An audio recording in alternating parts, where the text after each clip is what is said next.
What's up guys? Mga pala si Gray Gonzaga at welcome sa aking YouTube channel. Kung di ka pa nakapag-subscribe, mag-subscribe ka na. Click mo na din yung notification bell para naman lagi kang updated sa mga panibagong videos na gagawin ko.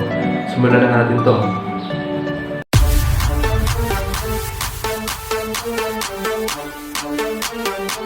What's up guys? For this video, I'm going to show you the 4 kinds of easy plank. So before that, what is plank? Plank is an exercise that involves your core muscles, improve your strength, balance, and endurance. And when you've done it properly, it strengthens the whole body. So what are the benefits of plank? Number 1, strengthen your core. That's the ability to work all 4 groups muscles in the stomach. Number 2, it increases muscle definition. It improves your shoulder, chest, legs, and back. Number 3, reduces back pain. As your abdominal muscles become stronger, the body becomes less reliant on the overuse. Number 4, gives you a better posture. As you practice plank pose, the back, shoulder, chest out, and neck engaged will organically adjust to its natural body alignment. And now you know the benefits of plank. This is the time I'm going to show you the 4 kinds of easy plank. Watch this.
So there you have it guys, the 4 kinds of easy plank. I hope you learned something. I hope you set your goals for a better improvement. Plank exercise, you can do it anytime, anywhere. The best time to start is now. See you until next time.